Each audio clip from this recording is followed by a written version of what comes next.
Hi folks, and welcome back to Fishing with Den. So today I'm going to show you how to build my new combination trolley and platform for this, my new fishing seat box. Now the fishing seat box I built a couple of months ago, and there are various videos on this, so there's probably a pop-up coming up and a link down in the description box down below, just in case you want to see how to build this. But as I say, today's video is about how to build that one. And again, there is a demonstration video for the platform trolley, and again I'll put another link down in the description box, and there'll be another pop-up coming up any second now. But as I say, today's video is purely about how to build this.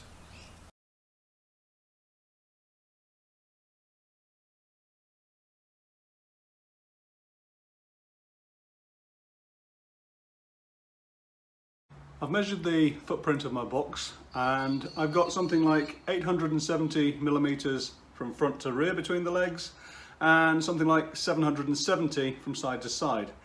Now the problem I then have is that the front plate, the legs are slightly wider than the main box legs, so that 770 is going to have to be how wide I make the platform / trolley. But at the back, of course, the legs are going to be slightly closer in. And that means that I'm going to have to make the back slightly enclosed. I found a way to do that. In fact, I did a similar thing last time. But first of all, let me show you the parts. If we start off here, these are the main outside legs from front to rear, and these are going to be 955 millimeters long. And these are the cross pieces, stringers, cross members, whatever you want to call them. And these are going to be just over 700 millimeters long. Now I should say at this point, of course, that my box is my box. Your box, if you've built one, maybe, or even bought one, maybe a different size. So you just have to adjust these dimensions to fit your box.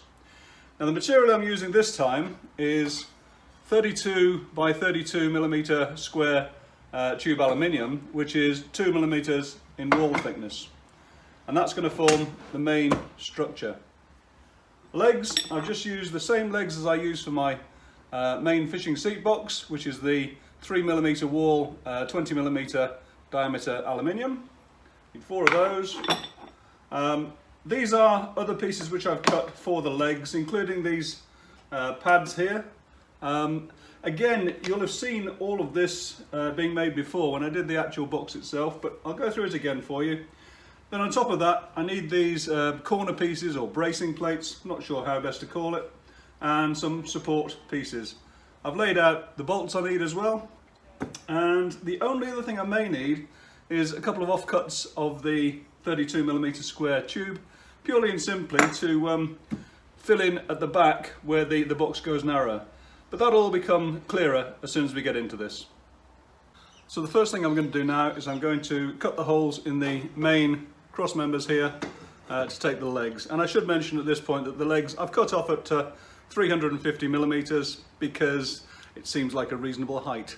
Bear in mind that you don't want to cut these things at sort of 1 meter long, because once these are through the aluminium, the leverage from 1 meter is going to be so much greater, so you really don't want to have these too long. And bear in mind, my box has got extending legs anyway, so by the time I've done this, I can be 30 centimeters up on this one, another 30 centimeters up on that one. I'll be 600 millimeters, 60 centimeters up out of the water. And if I've got my wellies on and it comes up a few more inches, we're going to be getting close to sort of close to 1 meter, or in fact a yard. And it's really going to be interesting if I'm sitting in water that's that deep. And of course that'll only be for when I'm sitting on the tidal river. Anyway, let's get on with cutting the holes for the legs. They're going to be 20mm holes, and I'll show you how I do that now. I've set the drill press up with the step drill here, and I've adjusted the guide so it's in the centre of the tube when I offer it up. I've also set this piece of wood, which is attached by this clamp, at 35mm centres from the centre point of the drill. What that'll do is it'll give me 25mm of material from the edge here to the edge of the hole, and then of course we've got the 20mm of the hole itself.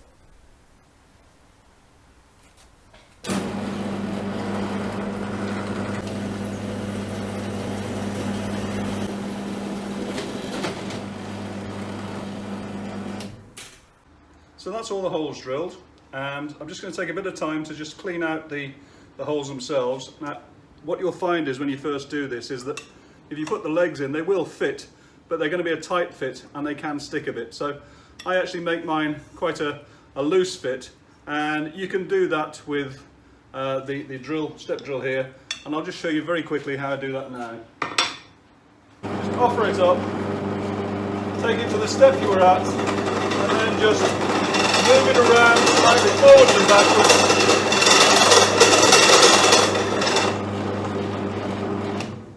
and then you'll get a better fit. See, immediately that's a better fit. Then it's just a question of taking a file, bit of sandpaper, and just taking off any edges.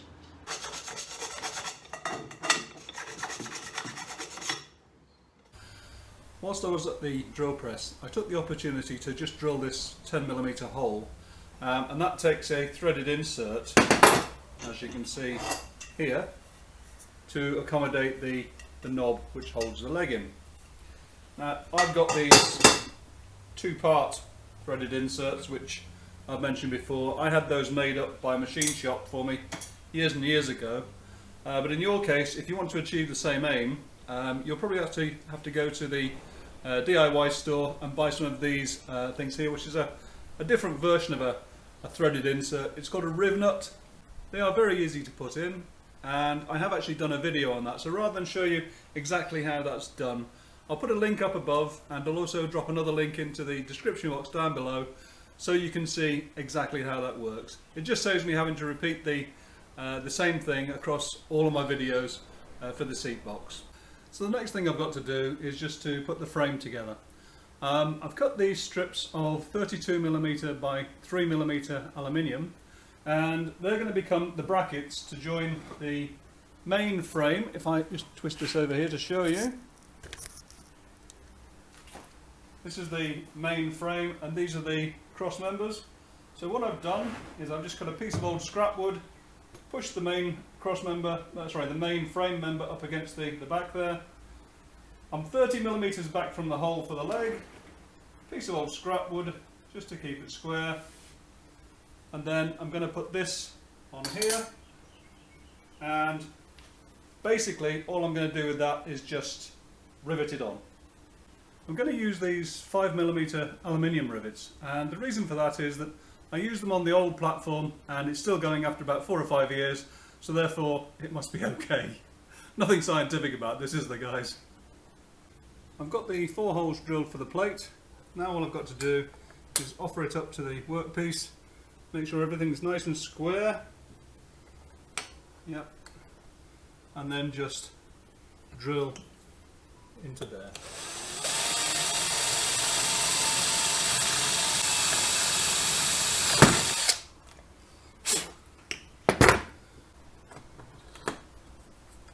These things are quite difficult, especially with arthritis, so bear with me. Being 5mm, they're quite tough, but that's what you need. Whew. Okay, so that's the first one in. I'll now get one in just onto the cross member here, and that'll hold it while I get the rest in.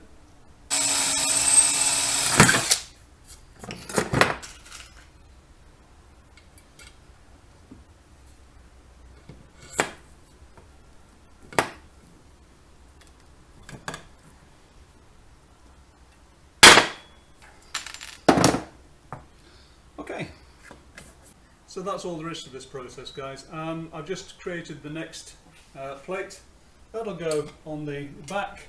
I'll do the same for the other side, and I'll get back to you once I've done it. So there you go, that's the basic frame set up then.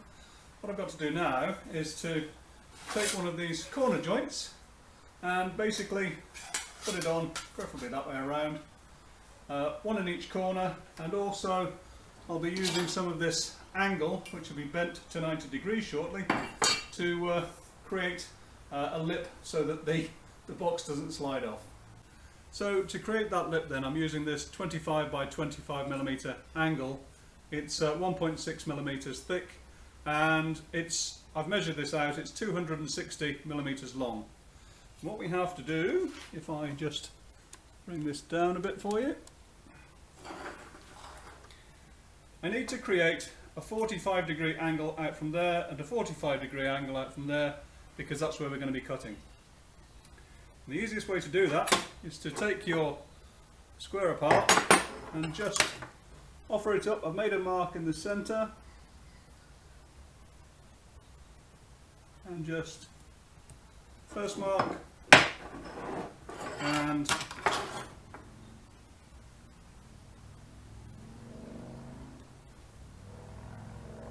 second mark. Okay, so now what I'm going to do is I'm just going to cut that out either with a hacksaw, or in my case I'm going to do it on a bandsaw, and that's it, just basically a notch. A word of warning, we're going to be bending this into a right angle in a minute, so that's sitting like that. If you make the join too tight, it will actually stop these two edges from closing up. So what I do is I actually cut it so there's a slight gap just in the middle there, and then I can just bend it on the vise. Just get it centralised. Make sure you're straight using the edge of the vise. About that, and then just bend it over. Give yourself a little bit of a tap.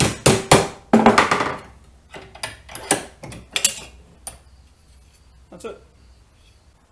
So that's the first one done then. There's the plate, goes on like that, and then that gets fitted onto the corner of the frame itself. We've got 3 more to do, so I'll get those done now. So that's all for corner braces prepared now. We've got the corner brackets done and the braces. As I said, this was 260mm long originally. These are just cut from a triangle, which was around about the same sort of size, but it doesn't really matter. I'm not quite sure why I ended up with more on this side than that side. I copied the old one, so it doesn't matter at all, as long as you've got plenty of material to brace it. And this plate is just the 1.6mm plate aluminium I had lying around. So what I'm going to have to do now, excuse me, is to fix all these down using rivets, and again I'll be using those 5mm rivets.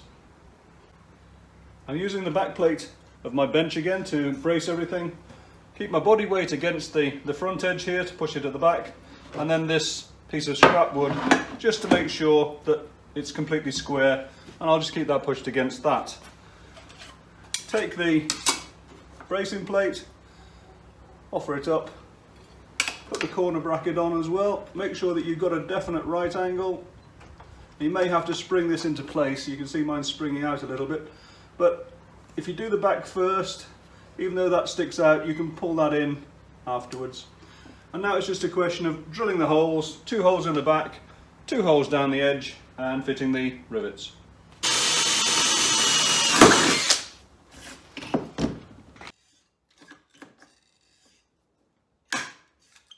As I said, on this corner piece here, on this edge, just pull that in so it's level, hold it in, and then you can drill a hole.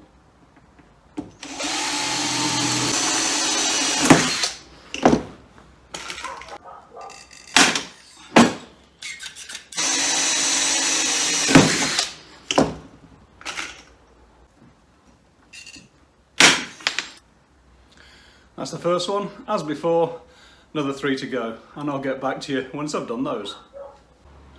Got all the corner braces on now, and I've just put this on top of the saw table, just on a piece of plywood, just to make sure that everything fits nicely.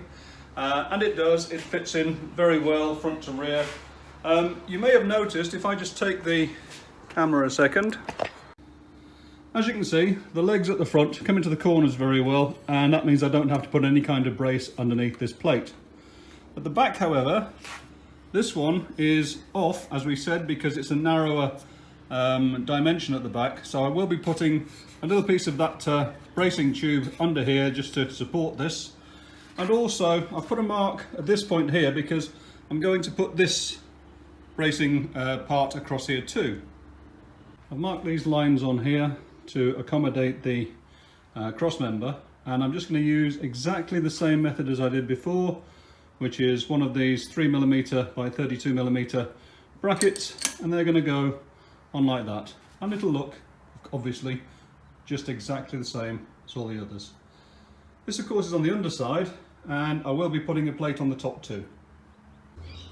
I've got the lower bracket on, and as you can see I've taken one of the legs off my box and just placed it over the cross member here, and it does fit fine like that.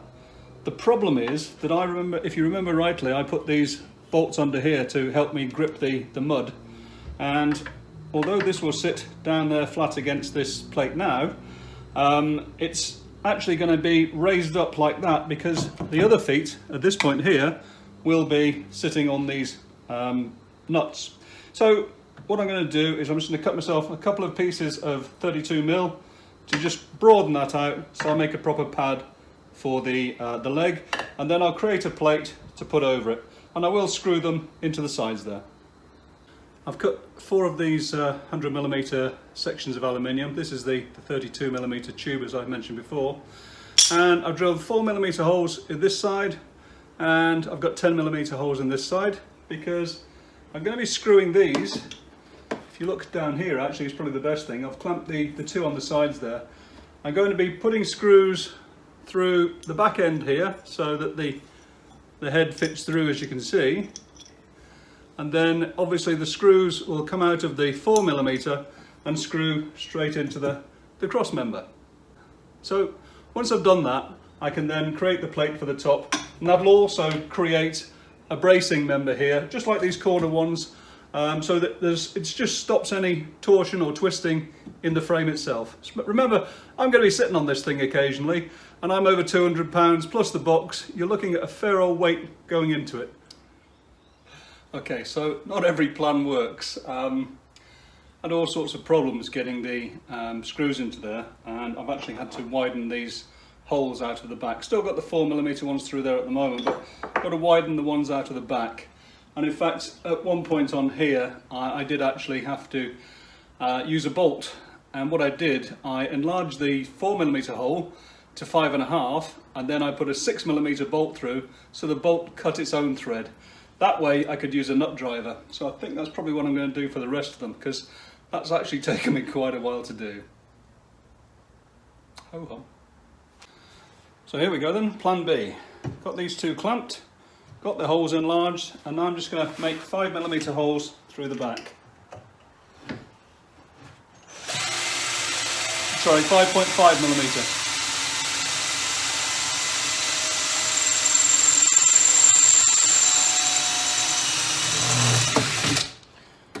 Then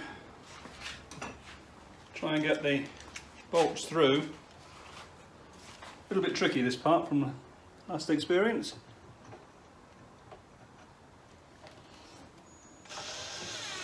Oh, lucky that time. That's better.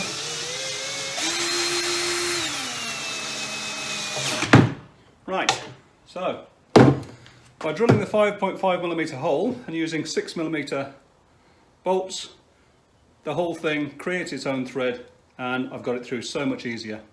I'll just finish off these other 3 and then we'll start building the top plate for this.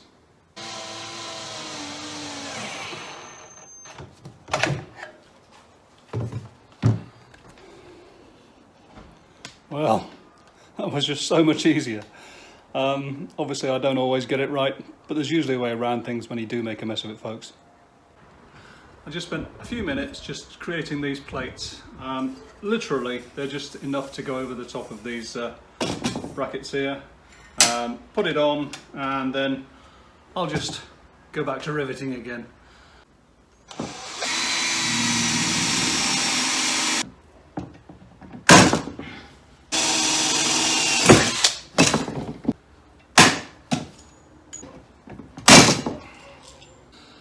And that's about it for the main frame then, folks. Got everything on, as you can see. It's all nicely braced.